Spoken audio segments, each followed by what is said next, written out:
বসন্তবিলাস মেজবাড়ি এবং মেয়েবেলা ধারাবাহিকের মাধ্যমে মঞ্চাভিনেতা অর্পণ ঘোষাল বাংলা টেলি দর্শকেরও মন জয় করেছেন। সম্প্রতি জনপ্রিয় অথৈ ছবির মাধ্যমে বড় পর্দায় ডেবিউ করেছেন। 7-8 বছর থিয়েটার শিল্পী হিসেবে কাজ করার পরে ছোট পর্দা এবং বড় পর্দায় নিজেকে মেলে ধরেছেন তিনি। সম্প্রতি বেশ কিছু ওয়েব সিরিজেও তাকে দেখেছে দর্শক। মেয়েবেলা ধারাবাহিকের মাধ্যমে তিনি খুব চর্চায় এসে গেছিলেন, তাই ডোডোর পরবর্তী ধারাবাহিকের জন্য সবাই অপেক্ষায় ছিল।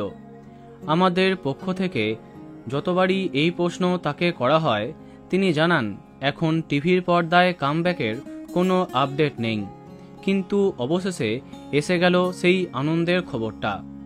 আবার নতুন আপকামিং ধারাবাহিকে নায়ক চরিত্রে অর্পণকে দেখা যাবে। তাহলে এটা কোন চ্যানেলে আসছে? এক্সক্লুসিভলি জানা গেল রামকৃষ্ণা শেষ হবার পরে ওই স্থানে একটি নতুন গল্প আনছে কালার্স বাংলা। হ্যাঁ, কালার্সে আসছে অর্পণের এই নতুন গল্প। ইতিমধ্যে তার নায়িকা চরিত্রে যিনি থাকবেন তার খোঁজ চলছে। সঠিকভাবে জানা যায়নি, তবে কম বয়সী নায়িকাকে দেখা যাবার কথা শোনা যাচ্ছে। খুব শীঘ্রই সেই আপডেট তোমাদের জানিয়ে দেব। তো বন্ধুরা, কে কে এক্সাইটেড কমেন্টে জানাতে পারো। ভিডিওটি লাইক এবং শেয়ার করো।